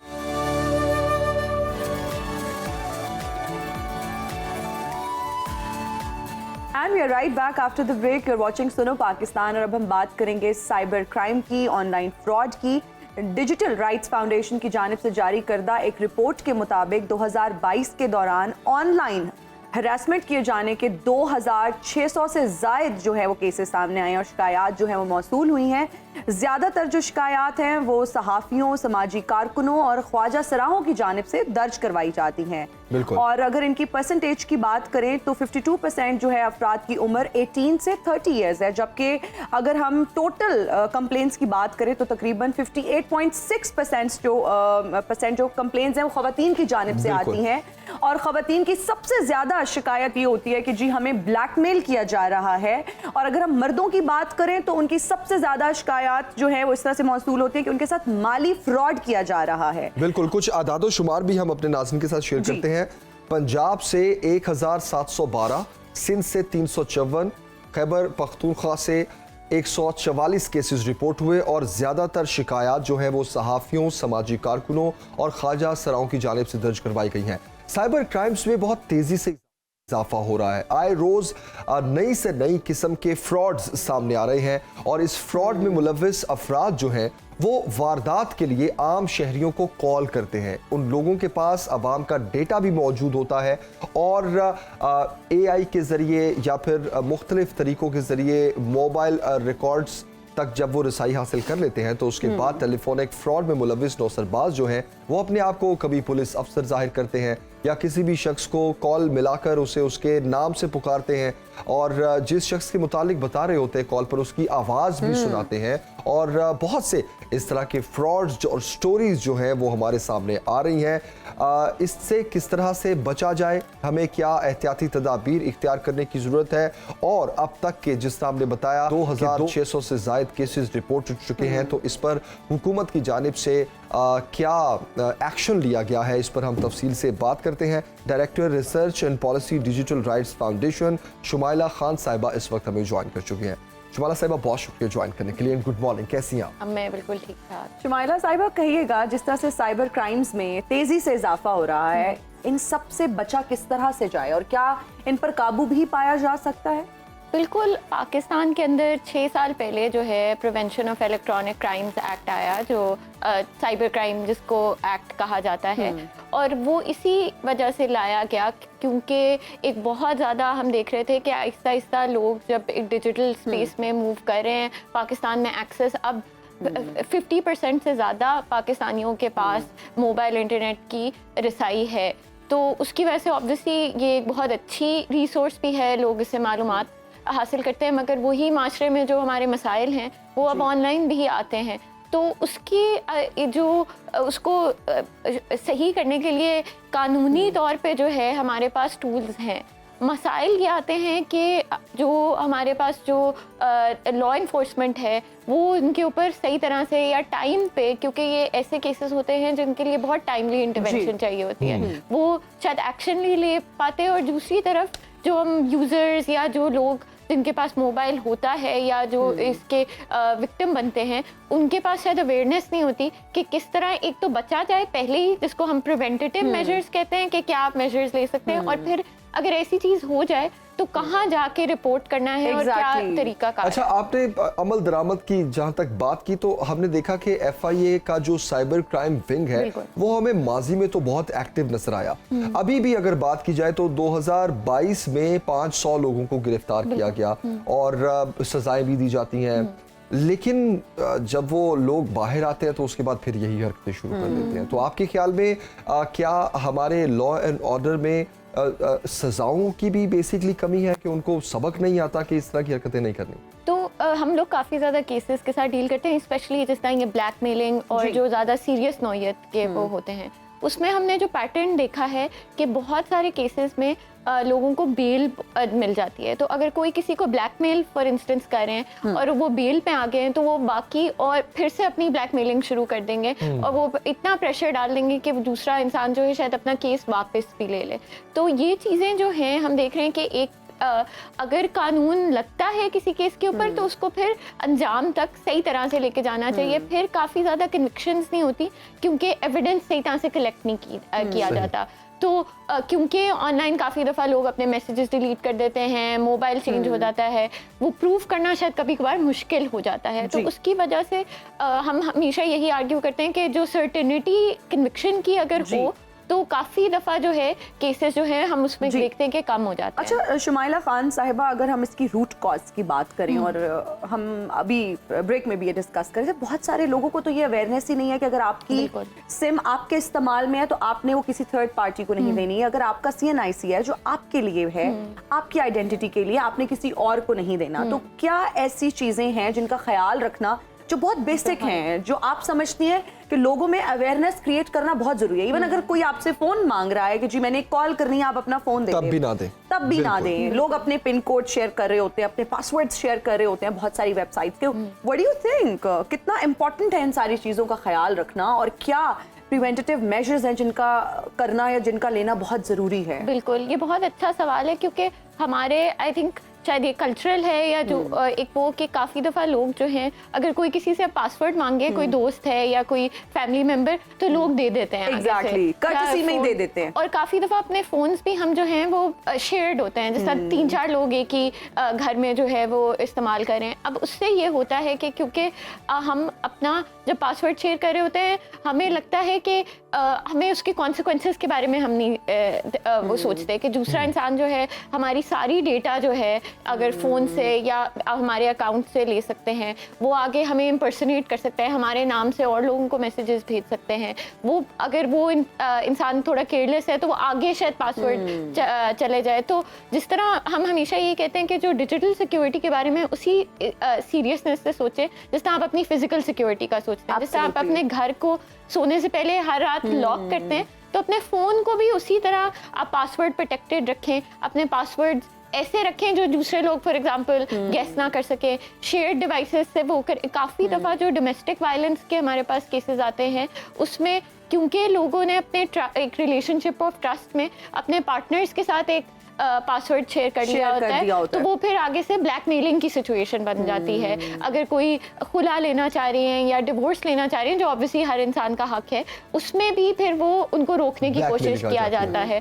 तो इस वजह से अपनी जो पर्सनल डेटा है उसके पाकिस्तान के अंदर अभी भी कोई पर्सनल डेटा के ऊपर कोई कानून नहीं है। एक बिल जो है मिनिस्ट्री ऑफ इंफॉर्मेशन टेक्नोलॉजी में है, मगर उसको अभी तक आगे पार्लियामेंट तक नहीं लेके आए हुए। तो काफ़ी दफ़ा लोगों के पास रसाई भी नहीं होती अगर आपकी पर्सनल डेटा को जो है वो ब्रीच किया जाए। अब नॉर्मली आपके पास आजकल किस तरह के केसेस आ रहे हैं? हमारे पास जो अभी हमने पिछले साल की जो अपनी रिपोर्ट शाया की है उसमें यही देखा है कि सबसे ज़्यादा केसेस ख़वातीन के ख़िलाफ़ जो है ब्लैकमेलिंग के वो आते हैं, जिसमें कोई भी पर्सनल अगर तस्वीर है, इवन ऐसी कोई डिटेल आपकी ज़िंदगी के बारे में उसको इस्तेमाल करके जो है ब्लैकमेल किया जाता है, या तो पैसों के लिए या इस तरह प्रेशर डाला जाता है कि मेरे साथ जो है आप एक रिलेशनशिप में एंटर कर लें या कंटिन्यू कर लें। फिर दूसरा जो नंबर पे काफ़ी अलार्मिंग है वो फाइनेंशियल फ्रॉड के केसेस आए हैं। और फिर उसके बाद एक हमने सिग्निफिकेंट राइज ये देखा है कि जो ख्वाजा सरा जो वैसे ही एक ऐसा तबका है जिनको हमारे माशरे में इतनी राइट्स नहीं दी जाती, उनके खिलाफ ऑनलाइन हरासमेंट के जो हैं बहुत सारे केसेस अब आना शुरू हो गए हैं। अच्छा, इसमें तो डायरेक्टली कोई भी शख्स इन्वॉल्व है, वो एक वारदातिया भी हो सकता है, वो एक नेगेटिव पर्सन भी हो सकता है, जिसको हम मतलब हम अपने माशरे, लेकिन थ्रू एप्स भी अब बहुत से इस तरह के फ्रॉड्स हो रहे हैं बेसिकली, उसके खिलाफ भी माजी में हमने देखा कि एक्शन हुआ है। तो बेसिकली पूछना मैं ये आपसे चाह रहा हूँ कि FIA को किसके साथ मिलकर एक पूरा मैकेनिज्म तैयार करना होगा, क्योंकि डेटा तो मोबाइल फोन कंपनी से भी चोरी होता है, तो PTA, mobile phone companies, FIA, इन सबको मिलकर एक क्या मैकेनिज्म ऐसा बनाना चाहिए कि इसकी रोकथाम हो सके? बिल्कुल, जिस तरह जो बहुत सारे फाइनेंशियल स्कैम्स के केसेस आते हैं उसके खिलाफ जो आपकी SECP है उन्होंने भी नोटिस शाया किए हैं, स्टेट बैंक ऑफ पाकिस्तान भी उसके खिलाफ एक्शन ये लेता है। आई थिंक जो सबसे आपने जो निशानदगी की कि कोऑर्डिनेशन एक बहुत मिसिंग है, क्योंकि ये जुर्म जो है बड़े नए नौयत के हैं, तो काफ़ी ज़्यादा इंस्टीट्यूशंस को पता नहीं होता। जिस तरह अगर कोई इंसान 10 साल से एक इंस्टीट्यूशन में काम कर रहा है, दुनिया बहुत जल्दी जल्दी बदल रही है, हमारे इंस्टीट्यूशंस को भी समझना पड़ेगा कि अब आगे हर चीज़ का फ्यूचर डिजिटल है और उसको हमें उसी सीरियसनेस से देखना पड़ेगा जिससे हम वो और चीज़ों को करें। और ये बहुत कॉम्प्लेक्स हैं, एक केस के अंदर कोई डिपार्टमेंट जो है उसकी कोऑर्डिनेशन चाहिए होगी, किसी और केस में फाइनेंशियल फ्रॉड में किसी और की, अगर कोई ख़वातीन से रिलेटेड है तो उसमें जो आपकी शायद आपकी शेल्टर होम को भी इंटीमेट करना पड़े कि ये खातून जो है वो वहाँ पे आना चाह रही हैं। तो इसको होलिस्टिकली देखें, क्योंकि जब आपके साथ साइबर क्राइम या इस तरह की कोई चीज़ होती है, आपकी ज़िंदगी का हर पहलू जो है उससे इफेक्ट होता है। फाइनेंशियली भी आपको सेटबैक होता है, उसके साथ साथ जो है आपको मेंटल वो लॉस भी होता है, आपकी पूरी फैमिली उससे इम्पैक्ट हो सकती है। तो आई थिंक जितना होलिस्टिकली इसके बारे में सोचें और जितने ज़्यादा लोग सोचें वो बहुत ज़रूरी है। अच्छा शुमाइला खान साहिबा, अगर ख़वातीन की बात की जाए तो उनको बहुत ज़्यादा हरासमेंट का सामना करना पड़ता है, ऑनलाइन हरासमेंट, फिर ब्लैकमेलिंग की अगर हम बात करें, फिर ख़वातीन को ये डर होता है, एक फैमिली प्रेशर होता है कि जी अगर हम किसी को बता देंगे तो इज्जत का सवाल है। एंड बहुत सारे हमने सुसाइडल केसेस भी देखे हैं, लोग उसको छुपाने को ज़्यादा छुपाने की कोशिश की जाती है क्योंकि पेरेंट्स की तरफ से बहुत ज़्यादा प्रेशर होता है। कुछ ऐसी फैमिलीज होती हैं उस तरह से एक्सपोजर नहीं दिया जाता। क्या समझती हैं कि अगर ख़वातीन को कोई ब्लैकमेल कर रहा है या कोई हरास कर रहा है, किसको कांटेक्ट करना चाहिए? व्हाट डू यू थिंक कि प्रोसेस जो है इंसाफ का जिसकी हम बात करते हैं, इसको स्पीड अप होने की कितनी जरूरत और है? हम ट्रस्ट किस पे करें? हम ट्रस्ट किस पे करें यार? Who should they contact अगर उनको हरास किया जा रहा है या उनको ब्लैकमेल किया जा रहा है? क्योंकि अब आई थिंक ट्रस्ट जो है बहुत इंपॉर्टेंट है और इसके लिए हमें अपने जो इंस्टीट्यूशंस है उनको विक्टिम फ्रेंडली और विमेन फ्रेंडली बनाना पड़ेगा कि जब आप किसी पुलिस स्टेशन या किसी दफ्तर में जाएं, वहाँ पे ऐसा आपको ना लगे कि आप सिर्फ एक ही औरत हैं इस पूरे बिल्डिंग में और एकदम से ही आप डिफेंसिव वो हो जाते हैं। फिर हमने देखा है कि विक्टिम ब्लेमिंग बहुत कॉमन है कि किसी को ये कहना कि अगर वो ब्लैकमेल हो रहे हैं, अगर आप उनको, क्योंकि वो पहले ही उन्होंने ट्रॉमा से गुजर रहे हैं, किया होगा गिल्ट अपने अंदर, वो बहुत बड़ा स्टेप है कि कोई इस चीज को आके रिपोर्ट करे। और अगर पहली चीज उनको विक्टिम ब्लेमिंग सुने कि तुमने ये खुद क्यों किया या ये तुम्हारी गलती की वजह से हुआ, वो बहुत एक बड़ा सेटबैक हो जाता है। बहुत सारे केसेस हमने FIA को रेफर भी किए हैं और वहाँ से हमने देखा है कि क्योंकि माशरे का इतना प्रेशर होता है, फैमिली का अपना प्रेशर होता है, उसकी वजह से बहुत सारे लोग अपने केसेस विड्रॉ कर लेते हैं या वो कॉम्प्रोमाइज़ की तरफ चले जाते हैं।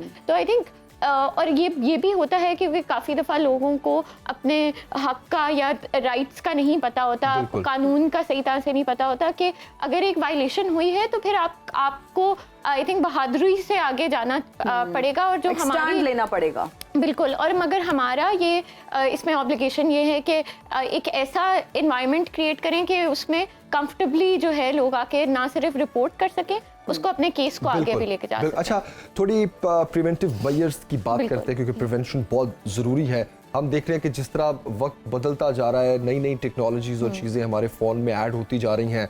अक्सर हम जब कोई साइट भी खोलते हैं तो वो कुकीज़ की हमारे से इजाज़त ले रहा होता है, कभी कोई ऐप करते हैं तो वो हमारे से लोकेशन मांग रहा होता है, हमारे फ़ोन कॉल्स की एक्सेस मांग रहा होता है, हमारी लाइब्रेरी, एवरीथिंग, गैलरी की इजाज़त मांग रहा होता है।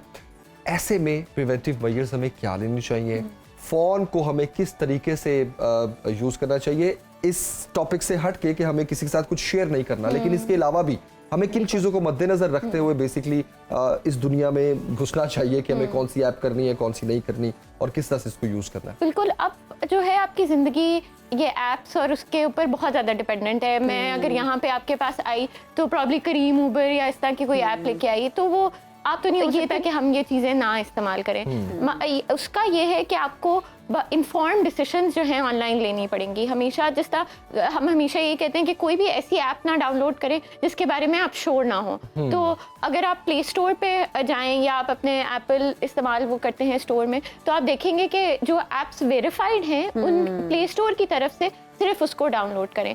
आप जो है अगर आपको कोई शक है किसी चीज़ पे तो आप थोड़ा सा उसके ऊपर रिसर्च करें, आप गूगल कर लें, एक सिंपल गूगल सर्च से आपको पता चल जाएगा। जिस तरह बहुत सारे लोग जो है व्हाट्सएप के साथ एक और उसकी version, I think WhatsApp GB उसका नाम होता है, बहुत लोग डाउनलोड करते हैं क्योंकि उसमें शायद ज़्यादा फीचर्स आती हैं। अब वो गूगल प्ले स्टोर पे भी अवेलेबल नहीं है क्योंकि वो आपकी फोन से बहुत सारी डेटा छीनता है। और वो वेरीफाइड भी नहीं है। बिल्कुल, तो अब हमेशा सिर्फ ट्रस्टवर्दी ऐप्स वो करें डाउनलोड। दूसरा ये कि अपने फ़ोन पे हर वक्त आप हम तो ये इनकरेज करते हैं कि स्कैन करते रहें एंटीवायरस के लिए, कि कोई ऐसी चीज़ आपने गलती से डाउनलोड ना कर दी हो, कोई ऐसी चीज़ लिंक पे भी ना क्लिक करें जो आपको लग रहा हो कि थोड़ा सा सस्पिशियस है। इनबॉक्स में मैसेजेस आए होते हैं, लिंक्स आए होते हैं कि इस पे क्लिक करें और पता नहीं किस्मत का हाल जाने। मैं तो इस तरह के लिंक्स को बहुत अवॉइड करती हूँ, इनफैक्ट इग्नोर करती हूँ, देख के डिलीट कर देती हूँ। बिल्कुल, वही हम कहते हैं कि जिस तरह आप अगर किसी पब्लिक प्लेस में जाएं और वहां पे आप अलर्ट पे होंगे, अगर कोई आके आपको कोई चीज दे दे खाने के लिए तो आप कहेंगे कि आप कौन है, आप मुझे क्यों दे रहे हैं। उसी तरह अगर आपको कोई लिंक कोई सेंड कर रहा है ना, आपको पता है उनका, और काफी अब तो बहुत सोफिस्टिकेटेड स्कैम्स हो गए, लोग आपके जानने वालों के फेक अकाउंट्स बना के आपको चीजें भेज देते हैं, तो आपको और ज्यादा विजिलेंट होना चाहिए। आपने बहुत अच्छी बात की है शुमाइला खान साहिबा, और बड़ी अच्छी एग्जांपल दी है आपने कि जब हम खुद पब्लिकली फिर रहे होते हैं तो हम जिन चीज़ों से इज्तनाब करते हैं कि हमने किसी से कुछ लेकर खाना नहीं है, इवन किसी से पानी लेकर नहीं पीना, किसी की हेल्प भी अगर हमें आ रही है तो उसको भी हमें देखना है कि ये किस तरह की हेल्प है। Same is the case with information technology. ये जो टेक्नोलॉजी की एक दुनिया है, एक शख्स ने, मेरी एक डिस्कशन हो रही थी एक बंदे से, IT एक्सपर्ट है, उसने मुझे बड़ी एक पते की बात की। उसने मुझे कहा कि जो चीज़ भी फ्री मिल रही है आपको आपके फ़ोन में, ये मत समझे कि वो प्रोडक्ट फ्री है, ठीक है। इस केस में प्रोडक्ट आप हैं एग्जैक्टली उसके लिए, क्योंकि वो थ्रू आपके बहुत सी चीज़ों को असेस कर रहा है, एक्सेस कर रहा है और कर रहा है, आपके कॉन्टैक्ट्स को, आपके डेटा को बेसिकली हैक किया जा रहा है। तो stop being the product for anyone else. ठीक है, अपना ख्याल आपने खुद रखना है। शुमाइला साहब, बहुत शुक्रिया ज्वाइन करने के लिए। Thank you so much for joining. Thank you very much. अभी एक ब्रेक लेते हैं जनाब। हाजिर होंगे ब्रेक के बाद। देखते रहिए सुनो पाकिस्तान।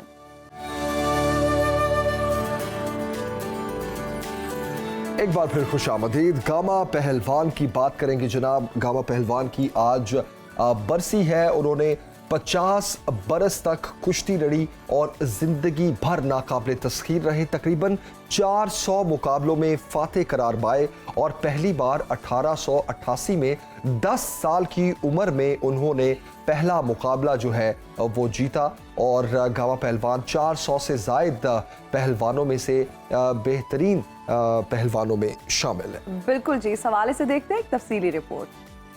जब तक पहलवानी कायम रहेगी, गामा तेरा नाम रहेगा। बड़े सगीर में फन पहलवानी को बामे उरूज बख्शने वाला दुनियाए पहलवानी की तारीख का अजीम तरीन पहलवान ग्रेट गामा, जिसने 1895 से 1952 के दौरान 5000 कुश्तियां लड़ी और एक के बाद एक पहलवान को शिकस्ते फाश देता रहा। महज 5 फीट 7 इंच कद के गामा ने 7 फीट 1 इंच ऊंचे अजीम पहलवान रहीम बख्श सुल्तानी वाला का मुकाबला हिंदुस्तान की चैंपियनशिप के लिए किया। गामा से किसी को कोई उम्मीद न थी, लेकिन फिर भी वो ये लड़ाई जीता। दंगल का असली सुल्तान कहलाया। 1910 तक हिंदुस्तान के तमाम पहलवानों को शिकस्त देने के बाद गामा लंदन गया। जेब्स को, फ्रैंक गोच और बेंजामिन रूलर को शिकस्त देकर रुस्तमे जमा बन गया। गामा पहलवान के नवासे नासिर भोलू का कहना है कि गामा पहलवान और उसका फन उसके मरने के बाद भी जिंदा है और जिंदा रहेगा। हर कोई साबका हो जाता है, मगर ये वो पहलवान है जो अभी तक साबका नहीं, वो स्टिल वो पूरी दुनिया का सिर्फ पहलवान रूस में जमा है। रोजाना 5000 बैठकें, 3000 दंड, 10 लीटर दूध, कई देसी मुर्गियां और आधा किलो बादाम खाना उनके मामूल का हिस्सा था। 1947 की तकसीम के बाद गामा हिंदुस्तान से पाकिस्तान आए, जबकि 23 मई 1960 में दारे फानी से कूच कर गए। उनकी नवासी कुलसूम नवाज पाकिस्तान के साबिक वज़ीर आज़म नवाज शरीफ की अहलिया थीं। अबू बकर बिलाल, सुनो न्यूज़, लाहौर। जी नाज़रीन, आज हम अपने प्रोग्राम में गामा पहलवान को ट्रिब्यूट पेश कर रहे हैं। और अगर फ़न पहलवानी की बात की जाए तो एक बहुत मुश्किल खेल है। इसमें बहुत ज़्यादा वर्जिश करने की ज़रूरत है, अपने आप को मेंटेन किया जाता है, बहुत प्रॉपर डाइट ली जाती है, मतलब बहुत ही एक मुशक्क़त वाला काम है। और इस पर आज हम तफसील से बात करेंगे। हमें इस पर बात करने के लिए ज्वाइन किया है इनाम भट्ट साहब ने, जो कि अगर हम बात करें पहलवानी की, फ़न पहलवानी की, तो उसमें एक बहुत बड़ा नाम है। बहुत शुक्रिया हमें ज्वाइन करने के लिए। कैसे हैं आप? जी अल्हम्दुलिल्लाह, अल्लाह का बड़ा एहसान है। और मैं आपका शुक्रिया अदा करना चाहता हूँ कि इतने बड़े अजीम जो पहलवान हैं उनको आज हम यहाँ पर ट्रिब्यूट पेश कर रहे हैं, तो उसके लिए आपने मुझे इनवाइट किया, तो मुझे बड़ा फ़ख्र है। जी इनाम भट्ट साहब, आप भी हमारे मुल्क का नाम रोशन करते रहते हैं, इंटरनेशनली भी पाकिस्तान को रिप्रेजेंट करते रहते हैं। कहिएगा कि गामा पहलवान की अगर बात की जाए, पहलवानों के लिए वो एक रोल मॉडल की हैसियत रखते हैं, आपने उनसे क्या कुछ सीखा? हमने जो अपनी पहलवानी का आगाज़ ही गामा पहलवान जी के किस्से और स्टोरियाँ सुनकर किया था, और बिल्कुल एक ख्वाहिश थी कि हम उनके नक्शे कदम पर चलेंगे। और मैं समझता हूँ कि पहलवानी का जो स्टार्ट है और पहलवानी का इख्तिताम ये गामा पहलवान जी की बातों और गामा पहलवान जी की मेहनत और उनकी ट्रेनिंग के बगैर नामुमकिन है। जी ठीक है। और आज के हवाले से आप हमारे देखने वालों को क्या मैसेज देना चाहेंगे?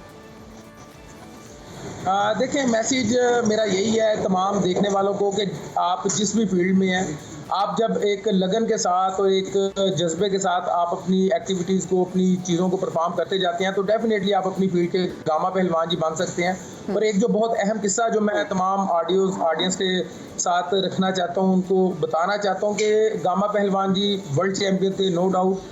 और इतना ताकतवर पहलवान और इतना जो बड़ा पहलवान था, उसका एक वाकया मैं शेयर करना चाहता हूँ कि आप एक रेडी वाले से कुछ चीज़ें ले रहे थे, वहाँ पर कुछ तराजा हो गया और उसने वो जो वज़न तोलने वाला होता है, तकड़ी बट्टा जिसे हम कहते हैं, वो पहलवान जी के साथ और वो सर फट गया उनका।